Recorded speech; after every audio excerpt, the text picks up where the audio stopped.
is Kai and Lafayette. We're two ex-engineers who quit our jobs to pursue the path with heart.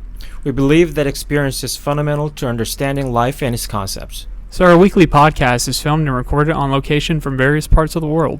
It's thanks to our Patreon members like you that we're able to produce this content regularly. We offer varying benefits based on your pledge amount, from full-length videos of the episodes to weekly streams. So please check out our Patreon page at patreon.com/thetheoryofliving. Subscribe, leave us some feedback, and please share with your friends. Here we go. We're live again for episode 23. Wow, have a little more excitement. We're talking about one of the most exciting topics of our lives at one point in time. Yes. I would say that we know a lot about, which is nightlife. Yeah. Unfortunately, we're talking about bars, beers, brawds, for having a good time, to a hangover, to hating yourself. Right, food trucks. All that's included included in nightlife, I think. But yeah, depending where you live, food trucks are definitely a huge for part. sure. I mean, here too, man. I mean, I wouldn't say food trucks, but food stalls and like little restaurants are still open. Yeah. Right. I mean, I think it's universal, right?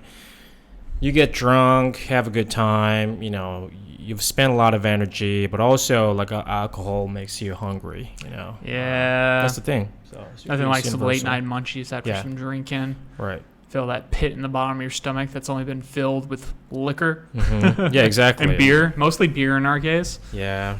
So I think it's very universal. But I think there are a lot of differences as well, we've noticed, right?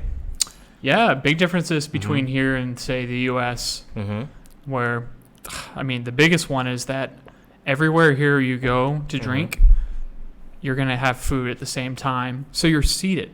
Yeah. Most of the venues are all full of seating. Yeah. So you see large groups of people, but they're all seated. They're not intermingling, really. Right. Whereas in the U.S., obviously, most of the bars are just open space. And you go to the bar, get your drink, and then you find yourself maybe in the corner at a table, maybe, but mostly standing. Yeah. Mostly standing around with your friends, chatting, and then interfacing with other people or playing some type of game, you know, whether that's shooting pool or throwing darts, one of those things. Do you think that makes really a difference whether or not you're seated? Because, yeah, to a degree, I admit that there's a difference, but not a lot of things. Because if there are no tables, you're not seated, right? You know, let's just imagine a typical pub in the States. You know, open space, whatever. There's some divider in between, whatever.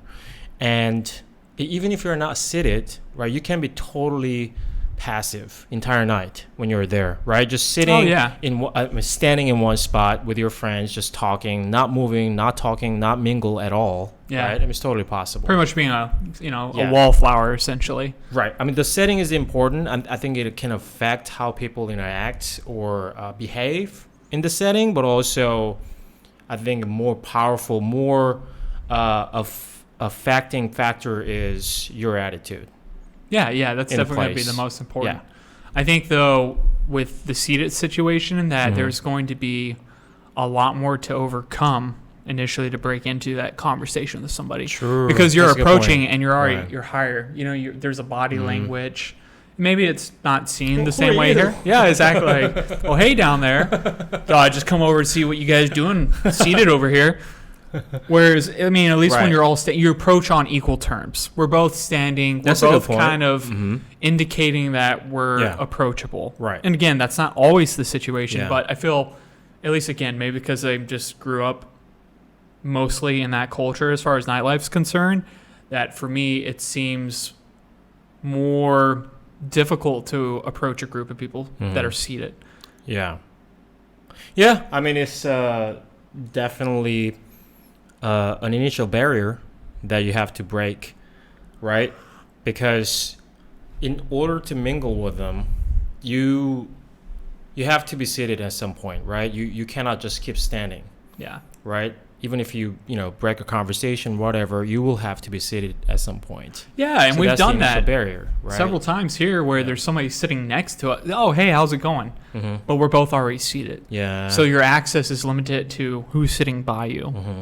Because it just seems weird to get up from your table, walk to another table, and start the conversation. Well, that's the thing, though. Like, that is strange to us or to people who are not really familiar with those settings. Mm-hmm. But like here, I think to them it's normal, right? It's very normal.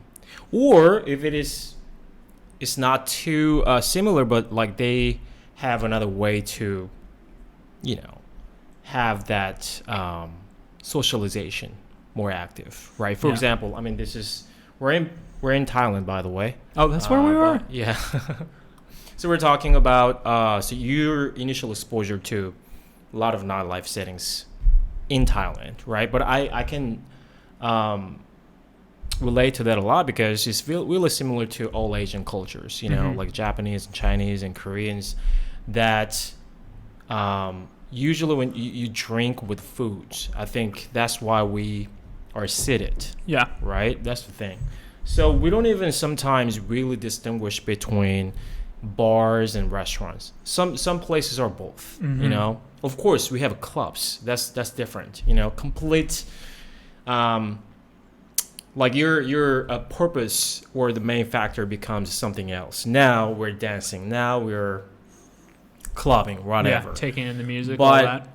Up to that point, like a lot of places are both restaurants versus restaurant and pub or a place where I drink, because we eat and drink at the same time. So my ex-girlfriend, I brought her to Seoul a couple years ago, and she was just blown away at how much we were eating entire night, because it's not just like we drink only, right? We just enjoy the culture, I guess.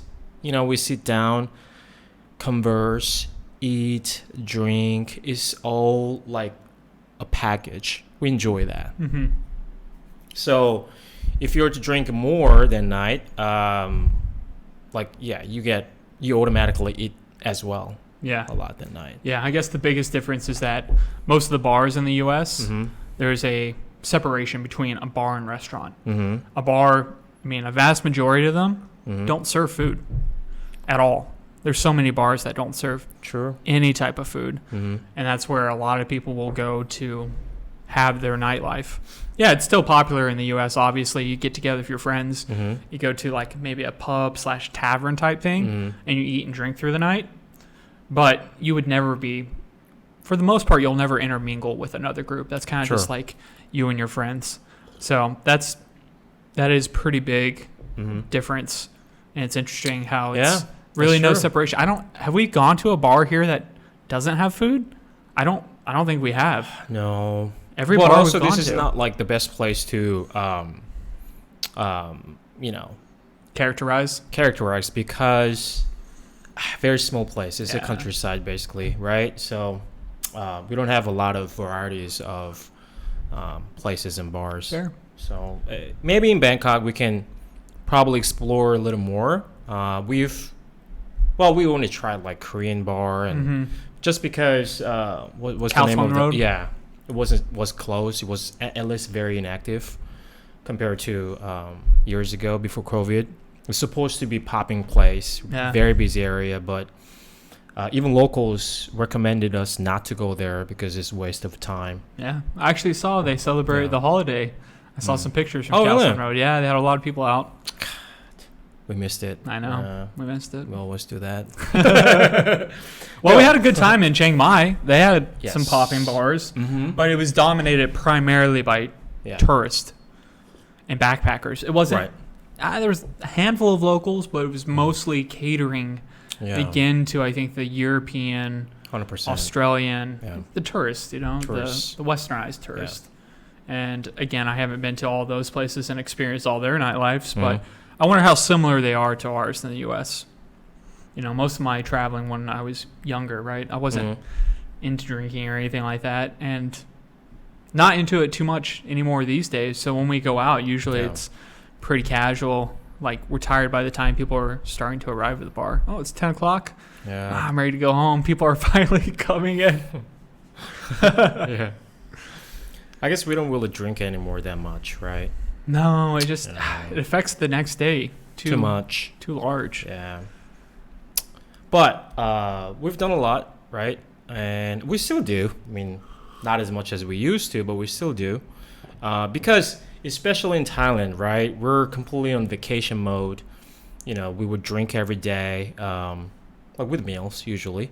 But also weekends, we try to go out. And because we're kind of curious, right? Mm-hmm. Yes, we understand the overall elements of nightlife, but also it's all different in different cultures. So, you know, our curiosity is motivation to go out and mingle with people. Also, like, that's an opportunity to learn about locals as well, right? Yeah. When people here, by interacting with them.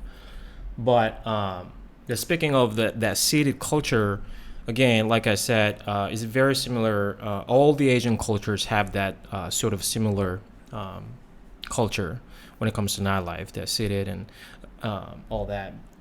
So even in clubs, right? So like in Korea, at least, I don't know about here, we have two different kinds of clubs. One club is very similar to or equal to these Western clubs, where you go there, just drink and dance, right? That's sort of just one category of clubs. But also in Korea, there are Korean nightclubs, very different.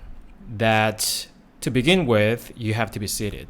Yeah, You don't have to sit, but that's sort of like the initial stage. You have to be seated and then order whatever, a few beers usually. And then there's this very unique thing called booking. In English, booking. We call it booking. What it is that it's a practice in which that waiters bring female customer to the table where guys are seated. So it's not forcible. I mean, you can say no if you're a girl.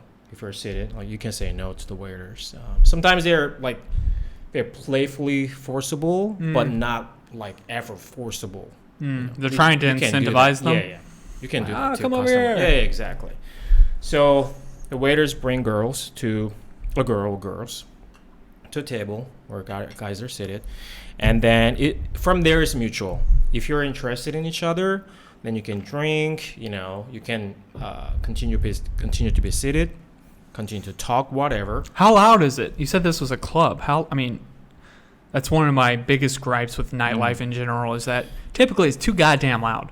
Yeah, true. Pretty loud. Pretty loud. But enough to make conversations, okay, I would say.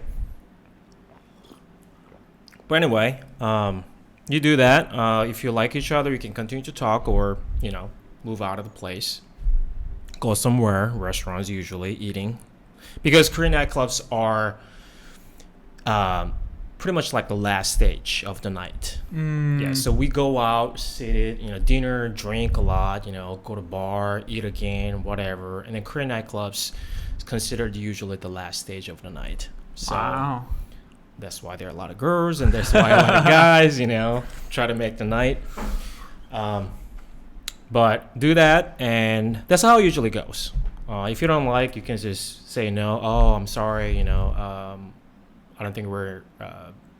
I guess you don't say that, I don't like you, but you don't just talk to her, or she wouldn't talk to you if they're not interested. Cold shoulder, basically? Yeah, exactly, and then just leave. But that's really unique, I guess, practice that doesn't happen in, you know, any other No, not that I'm cultures. aware of. I've never seen anything like that. I guess we're just too ingrained in individuality and probably more feministic roots. Yeah. Well, you know, it's coming to fruition, a lot of the feminism, which is a good thing. Yeah. But that would definitely not fly in the U.S. outside of a strip club, probably. Well, unless it is mutual, completely mutual, right? Yeah. But a waiter going over to be like, hey, this guy's interested. That would never, ever happen. Yeah. Unless you know that waiter. Well, because, that's also, like, that's a turn-off, right? Yeah. Like somebody else is doing your job for you. Like, come on, you're not that interested in me. Yeah. Right? I mean, it has so many negative connotations. Yeah. Right? So. I mean, it's fun to wingman for people, as I'm sure you've done before, but I hate being wingman for. I don't want anybody to try and sell me up. Like, let me just do it. Like, yeah, true. Because you don't have any control in it either, right? Yeah. And then a lot of times is, in a boasting way, exaggerated. I don't like that kind of things. And if anything, I want to talk to. I mean, talking part is the best part, right? In my opinion. Yes, we like to dance sometimes without talking with certain people, but typically that's what we enjoy, talking part, because then it's more than the physical part, right? You get to know that person, and you get to know really quickly whether or not you're interested in that person, right? So yeah, I think bypass a lot of stages. Yeah, I think words do the best of. In such a short amount of time, they can convey a lot more information to a person. So they become more of an individual. Yeah. Rather, if you're just going to talk to the most attractive person, outside their personality, they could be anybody. Yeah. Like, they're just a body, essentially. And that's one of the degrading elements, I think, of nightlife for a lot of people, women specifically. When they're hit on, they feel like, they're only here with one intention. They're trying to hook up, trying to get laid. And again, there's nothing wrong with that. A lot of women are looking for the same thing. Yeah. But when you remove the conversational element to it, it does feel a little bit objectifying, even as a dude. Like, yeah, it can be flattering to be seen in that regard in some ways, but in other ways, it's also kind of removing the aspect of who you are, your personality, which makes all of it, in my opinion, very interesting to begin with, or the whole reason to even explore getting into a physical realm with somebody. But again, different people, different strokes for different folks, as they say. But it's funny you mentioned the Korean nightclub. I was at a bachelorette party a few months ago, and it's something similar with clubs and seating, but all the seating is reserved for people that are spending money on bottle service. So, you will have a group of people again, but you're paying a lot of money to have access to a bottle, kind of VIP area. Yeah. And then you decide to go engage in the floor, dance, whatever. Maybe bring somebody back to the VIP section with your friends and whomever to drink more and then talk. Yeah. But I think that type of experience is limited for birthday parties, bachelor parties, special occasions. Yeah. Most people don't go and do that frequently just because it's not affordable. Yeah. So it seems like in your situation, the booking, that seems very common and affordable for most groups. Yeah, and then there are tiers as well in that place. The basic tier is just tables along the wall, and then like in the middle area, there are some tables as well. And there's a separate stage for dancing, big area. Obviously, by the way, even if there's that booking practice on the stage, you can do whatever you want. I mean, you sometimes approach girls and it works out, whatever. I mean, it still is doable that way. But anyway, there was another tier, a couple of more tiers where it's close to that bottle service where you have room, like a separate room. So it's more expensive. But there's a karaoke machine usually, so you can have more reserved experience with someone who comes in. So very quiet, you can actually talk to them better. And then obviously girls like them more because... Yeah, they see your awesome singing skills. Well, not just that. Run out of the room immediately. Well, not just that. But also, that speaks to... That basically makes you have a lot of money, So, this guy has a lot of money, So, this guy doesn't know how to spend his money. Look at this guy. So, girls like them more, and waiters like them more too. Because, so if you're on a basic tier, you may not get a lot of girls because it all depends on the waiter. You know what I mean? You can tip them like, here, my buddy here, his birthday today, something like that. You have to tip him or some. So interesting that. So do you usually see a group of people? You're like, I'm interested, and you tell the waiter like, you can do that too. Talk to them, or is it just like, random and they're just making the selections? Both. Typically random selection by them, but also if you see a girl you really like, by the way, that girl, that's what I want. And yeah, she's no problem, man. I mean, to him, there's no any difference, right? Yeah. So, but sometimes you tip them. If you're in the room, a higher tier, then they'll bring more girls because you're spending a lot of money. They want to make sure that you get the best experience there when you spend a lot of money, so that you will come back, right? So basically, you don't have to tip them for it. But yeah, that's how it goes. I would love to hear this from a woman's perspective, what it's like, what they feel like when they're getting in this situation. Seems almost like a bit of a gambling behavior, like roll the dice. Oh yeah, sure. Maybe somebody exciting, maybe somebody cute, maybe somebody with money. Yeah. You just roll so those dice. Yeah, there's that part of excitement for them. Sure, I'm sure there are many bad elements to it too. But I don't know, man. I'm not a girl, but again, all I know is that it's not forcible. You can refuse you can refuse it. So I mean, you're there also. Like you go there because you know what's happening there. It's just that not all people. You want to have different experience sometimes, right? I mean, Tinder is just another thing. That doesn't mean that you don't go out and never mingle with people. Yeah. It's just a different method. Yeah. So, that's just different method to them. Mm-hmm. Yeah. It's not that they rely on it heavily. Yeah. It's just fun. Yeah. Seems hard to, or exhausting to continually go out and have a nightlife. What would you say one of the biggest pros to nightlife is in general? In general? In general. Like a nightlife? Because there's a lot of people that basically don't have any type of nightlife at all. Yeah. Whether that be by choice or location where they live, or maybe they feel uncomfortable. What do you think are some of the pros and joys you get out of just going out and kind of experiencing nightlife? Because you get to experience people in a different mindset most of the time. I would say, I don't know, man. There are a lot of things to it, but for myself, it's just a setting in which I can unwind. I am. There are many things to do. Like that's why we go to pubs where there are pool tables. That's relaxing. Beer. Just tasting fucking nice beer. That's just one thing that I would probably feel differently at home. Like when I go out, where go out especially with people that I like. We're mutually on the same mode. That we're unwinding, we're having fun, so almost everything becomes more enjoyable. And obviously mingling with the people that I don't know, that's a really fun part as well, that I'm sure some people don't find it fun at all. So yeah, there are a lot of elements to it. Yeah. I mean, I think definitely the social aspect of it's very enjoyable.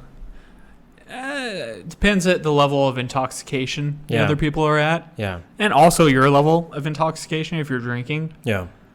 And again, the biggest one for me, though, is always going to be the music.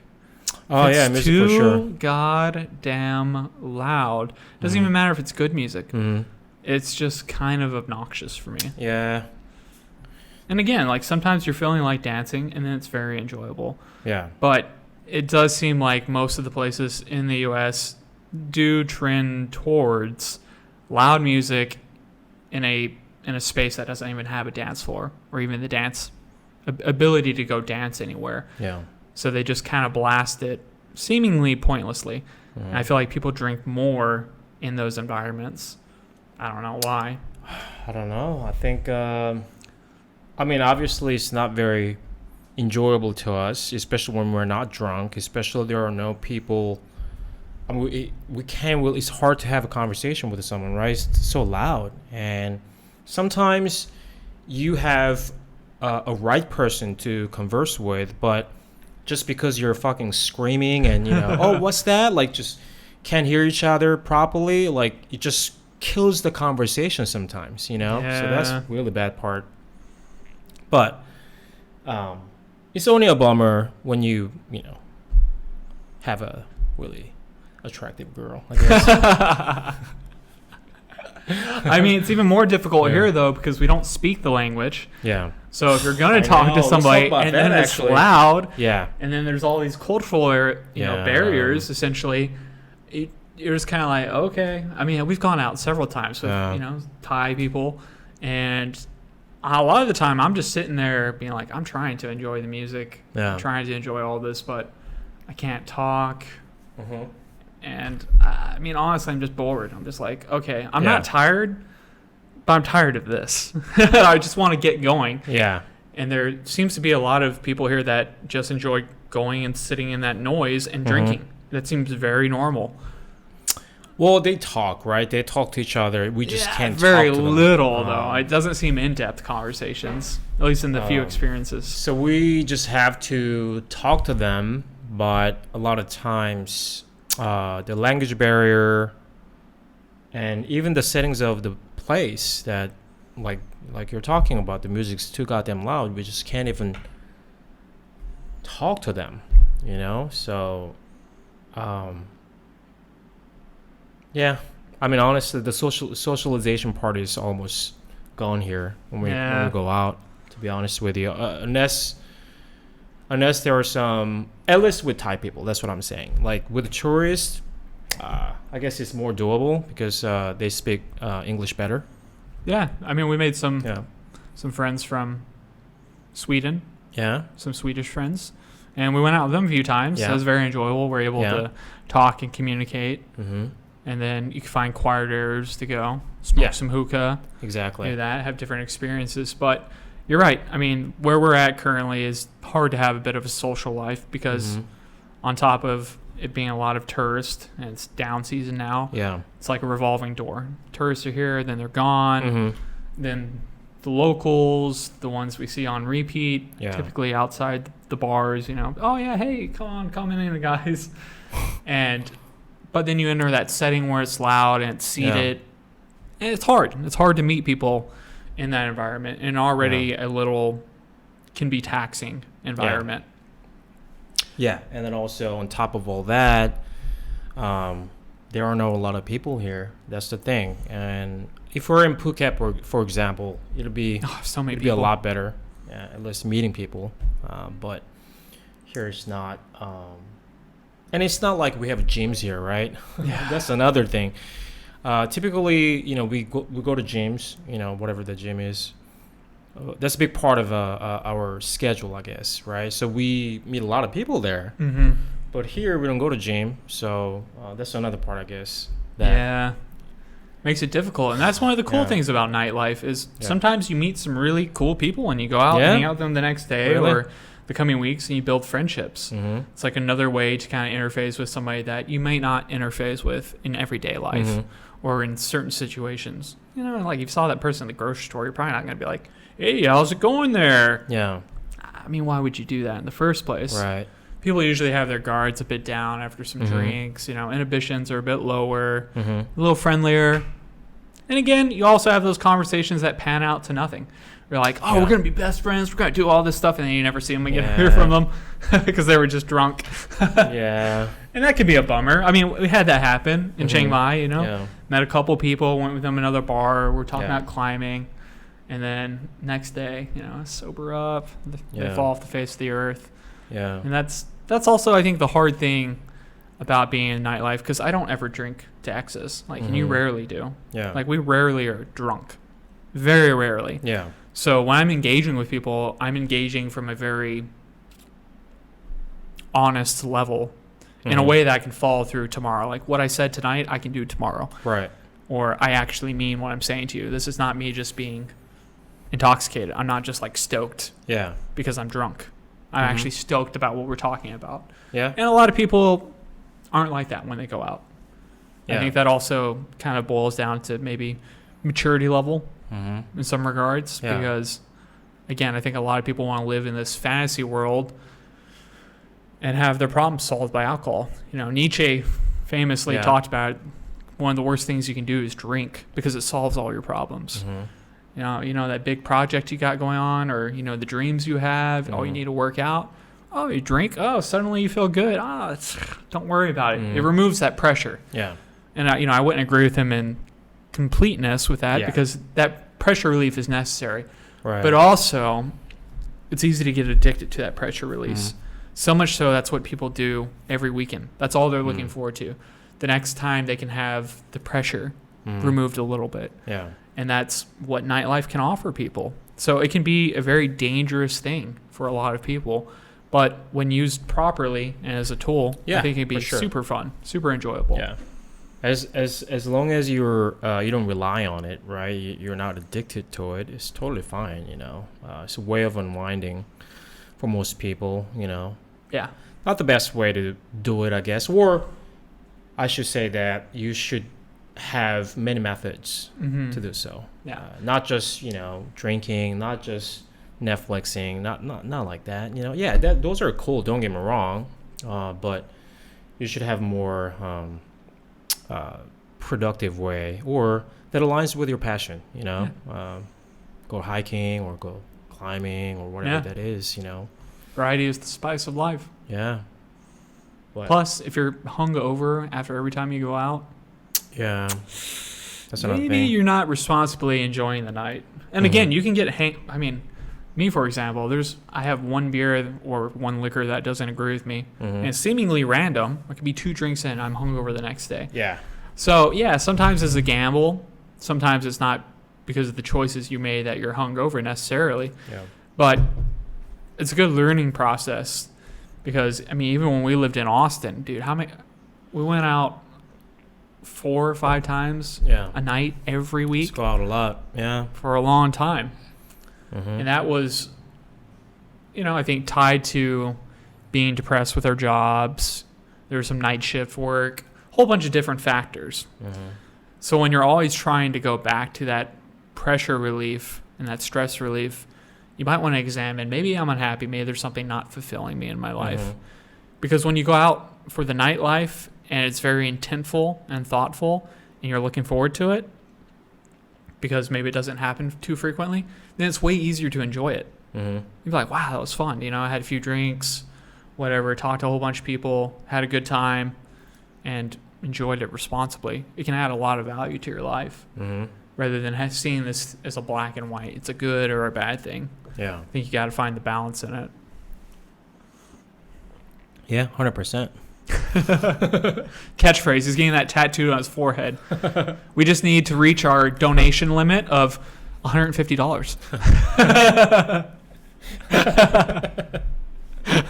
I know we're asking a lot. I know. It sounds impossible. What is another thing, if there's any, that you found different? Now it's thunder.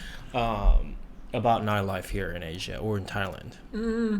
It wasn't my first time coming here, so I kind of had an idea of what it was going to be like. The biggest thing, obviously, though, has been the reduction in the amount of people. Because when I was here, I was in Phuket and then Koh Phi Phi, Koh Tao.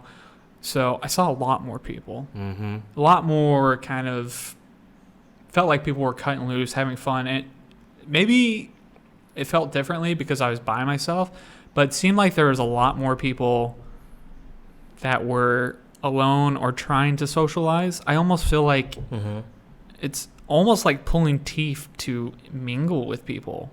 Yeah. It seems like. Whereas previously, it was so easy. Like, you just start talking to somebody, and they're talking to you, and you're all hanging out, and you're drinking, having a good time. Yeah. And I think this might be a byproduct of the impact COVID's had on people as far as socializing. A lot of people just are sticking to their groups, and it just seems more difficult than it was before. Really? Yeah. Like, even before, like, just random Thai people would come up and start talking to me. Maybe it's because I had short hair then, I was younger. I don't know. But that was my experience last time I was here.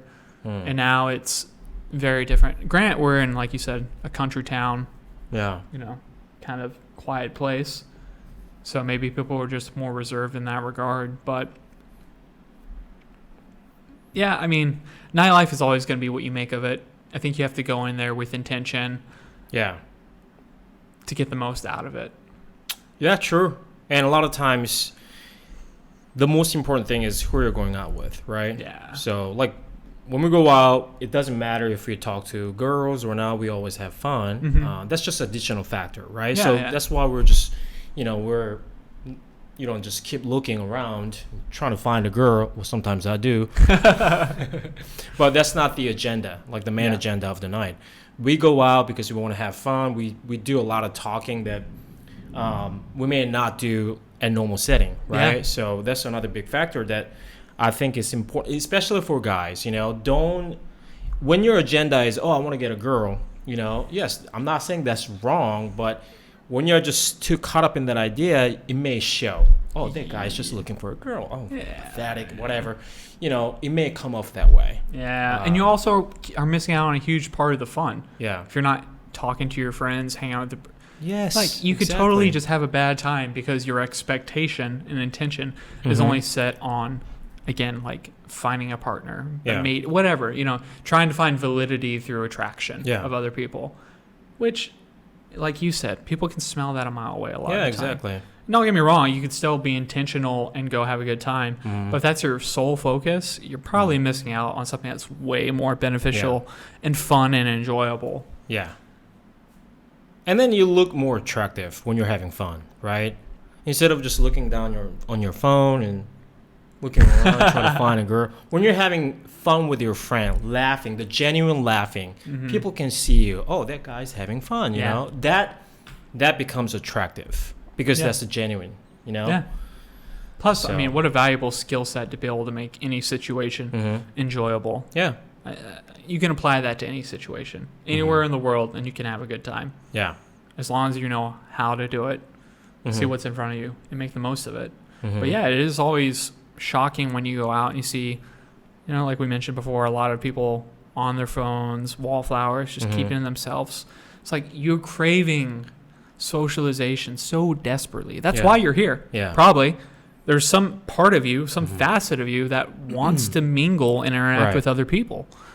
But you're bound by your phone. You're bound by, your self-esteem. And the only way to get through that is to get out of your head a bit and go engage. Yeah.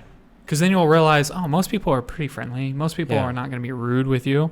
And have a good time. And you can cut back, let loose a bit. Yeah. And that's the nice thing about alcohol. It kind of brings your guards down a little bit. It can be used as a tool. Yeah, exactly. Again, like, you shouldn't rely on it, but it can be helpful. Yeah. Especially if you're a beginner. It can be helpful. Yeah. For sure. I mean, we've experienced this so many times. We talked about this tiny bit on our theory of dating, maybe? Probably dating. Yeah, that a lot of guys have, especially young guys, have, they find it difficult to approach girls and talk to them, right? But we talked about this, that, yes, bitter boost can help you, but you shouldn't rely on it, right? Yeah. Because the whole mindset of it is that you're just trying to have a good time with someone. You're trying to, and what is wrong with you saying, hello, my name is whatever? What is wrong with that? Why are you afraid of saying that? It's such a normal thing to do with a new person. Again, if you may get rejected, don't get me wrong, it happens, but it has nothing to do with you most of the time. You should just, especially if you're a guy not experienced, you should try way more than you have, and you'll eventually get comfortable with it. But because you just don't want to miss an opportunity. Again, this might be in a nightlife situation, but if you develop that skill set, say you are at the grocery store, say you do see a girl, 100%. When you don't have alcohol with you, you're not in the appropriate setting, but you're interested. Yeah. If you have experience, you're probably going to be able to go over there and at least introduce yourself. Right. Or do something to, like, communicate in some way that, hey, I acknowledge you. And again, it's just nice to acknowledge people in everyday life. Acknowledge their existence. Acknowledge that they're there. Very true. Smile at them. Oh, hey, how's it going? You don't even have to do that. You just wave at them. It can make somebody's day. It It really can. Yeah. I mean, I love when people wave me. I'm like, oh shit, I don't Yeah. know who that is. Yeah. But extremely valuable, like you're saying, and I love it. I love it. It's thundering right now. You probably can't hear it, but you can see it's getting darker. Yeah.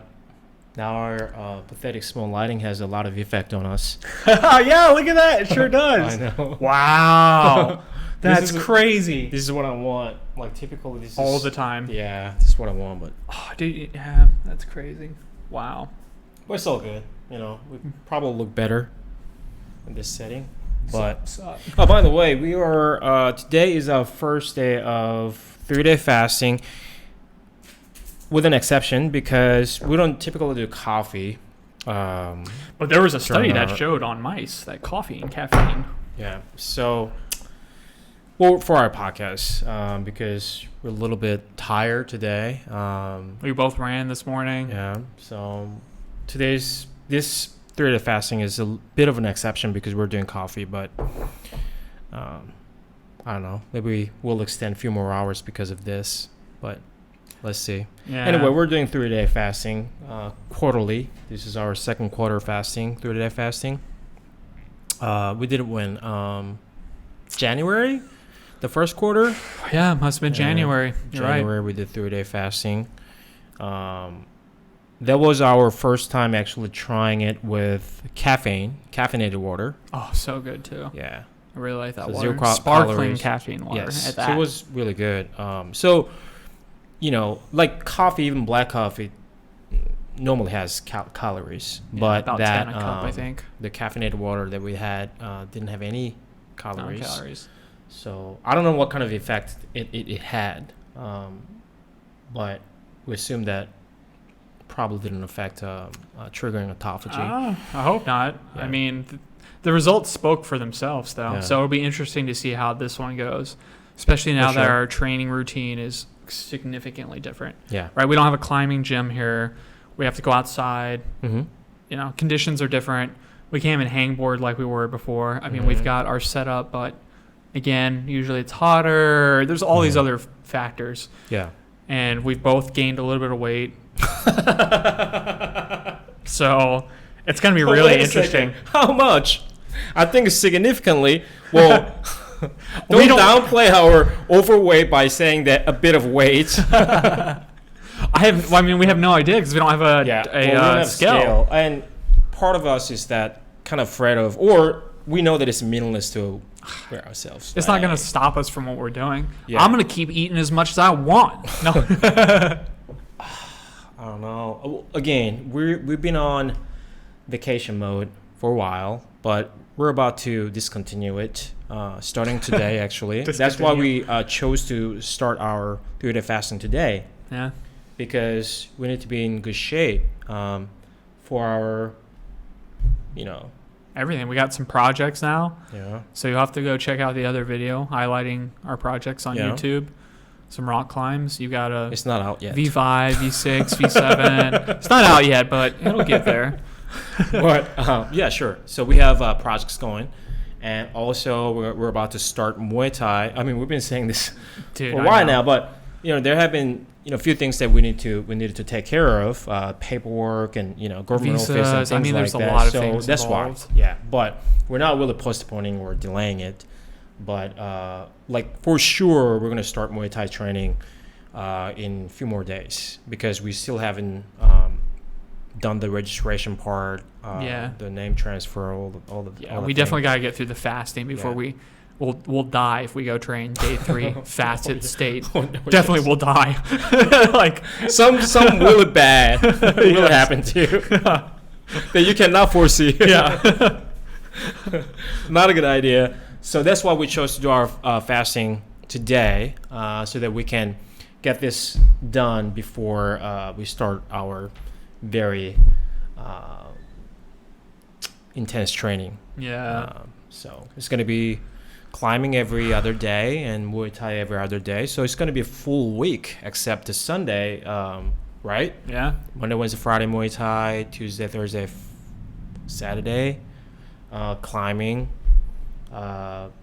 Yeah, it's going to be interesting to see how our bodies hold up. we'll have to eat Pace really it. good. Not like eating a lot, but nutrition wise. Yeah, we've we'll have been to be very experiencing careful. right Oh, a yeah, lot of yeah. the cramping lately. Yeah. I mean, we were climbing the other day. It's like, oh man, my foot's cramping up, like constantly cramping up. So there's some type of vitamin or nutrient we're lacking. You mentioned it could be magnesium or calcium. Calcium, magnesium, because potassium sodium could be a source of that too, but we get a lot of sodium, and I think potassium too, because we're in love with banana shakes here. So yeah, but we only do that maybe, honestly, I mean, what? Yeah, not once daily. a week maybe? Not daily. Yeah. Every No. few days, probably. Yeah. Yeah, I mean, mean, it's not that often. Yeah, after we noticed that cramps, we did more banana shakes. Yeah, that's true. consciously, That's true. But Couple good ones. honestly, eating. This is why we need to cook. Oh, guys, it started raining actually. Lightning Awesome. strike. I think you saw that. But We're gonna use that as the thumbnail. I think this is why eating at home, cooking and eating home is better, in my opinion, because in restaurants, first of all, we have to officially say that we started to get bored of Thai foods. We've pretty much tried everything. Yeah. And I don't even crave Thai foods anymore. Yeah. Don't get me wrong, they're good delicious. still. Yeah, don't get me wrong, it's very good. But I don't really crave Thai foods anymore. Even American foods, I don't really crave it because since we started to feel that, oh man, we want something else, like not Thai food. So we did a lot of burgers and pasta. Oh, whatever. the pasta was so good, man. Yeah. Shout out to whatever that Italian restaurant.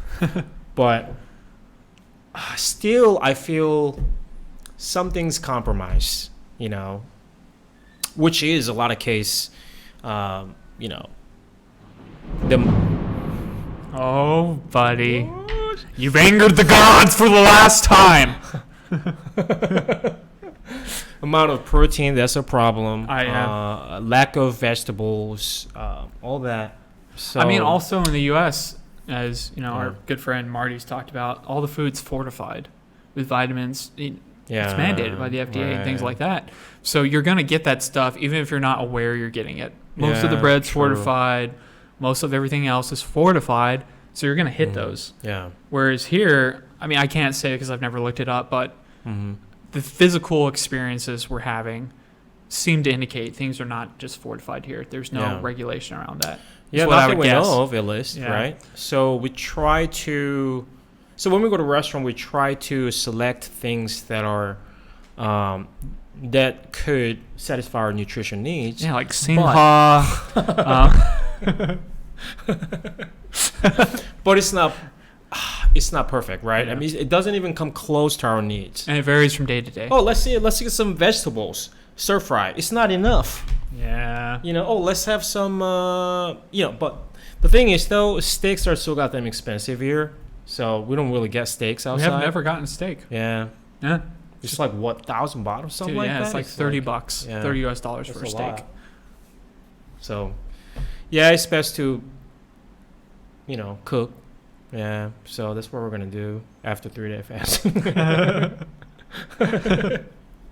While we're talking about eating right now on the first day of fasting. Well, nightlife, eating is a big part of that. Oh, yeah, let's talk about that, actually, because we haven't talked about it. How do you find eating after, bars here? I guess there are many things to talk about. I mean, I hate it just because I want it, and it tastes great, and it's amazing, but it screws up our fasting, our normal intermittent fasting schedule. That's true. That's the only reason I hate, really, nightlife at this point. It affects sleeping. We're going to sleep later, go to bed later. We're drinking our calories, so it's like, fuck, doubling down. And then you're having a meal at like 1 in the morning, 2 in the morning. Yeah.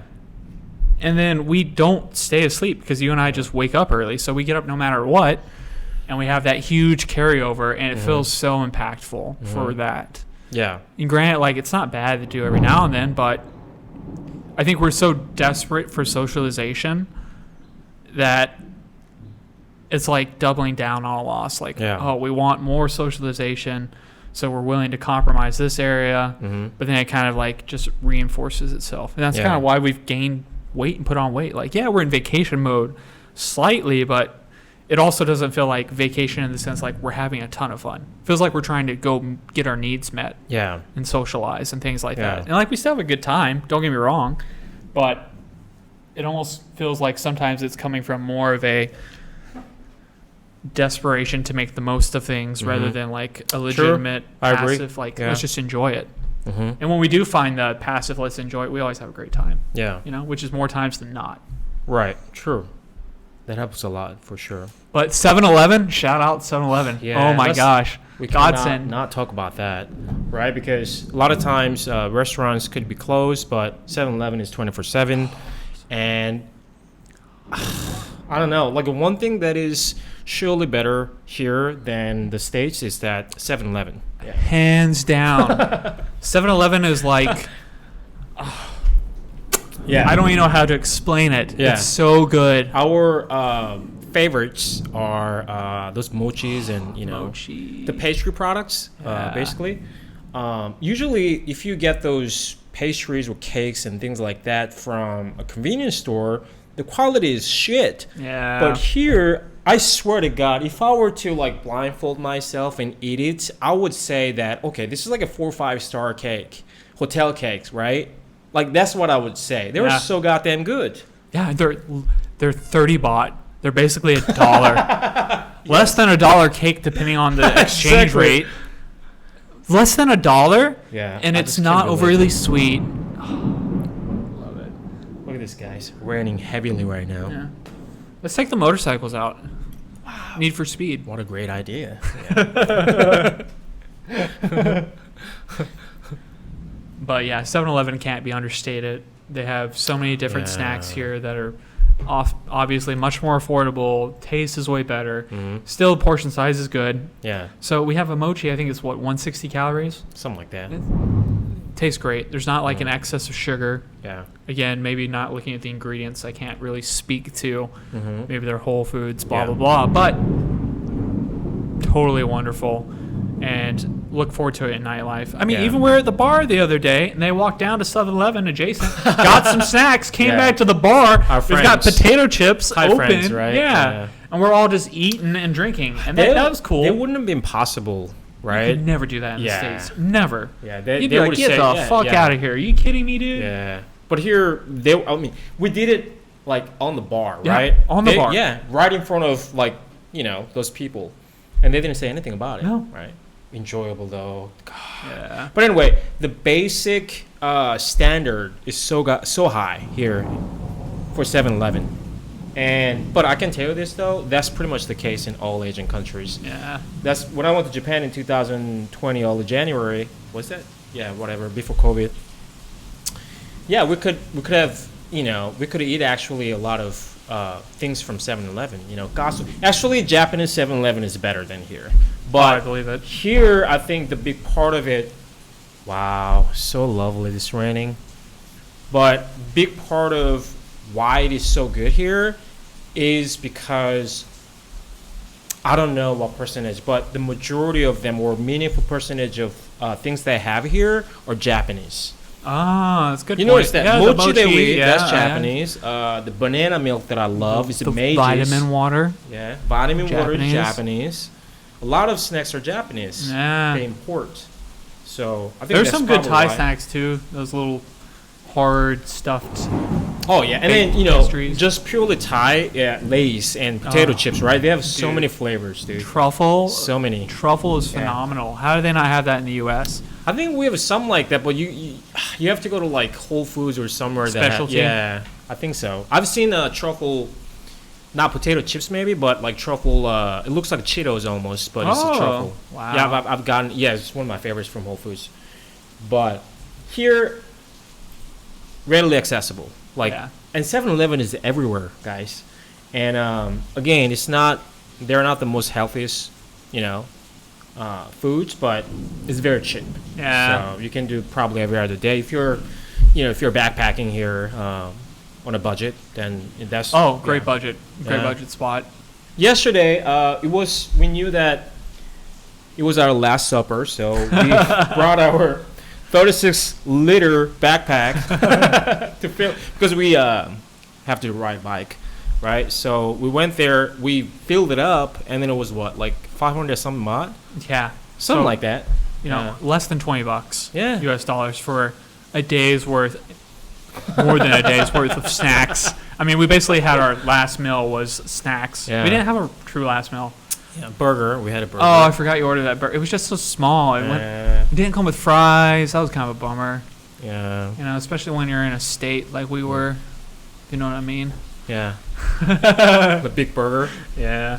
Yeah, we missed that for sure. I really miss really great burger. I'm not talking about good burgers. There are good burgers here too. Like they're more than edible. They're good. Yeah.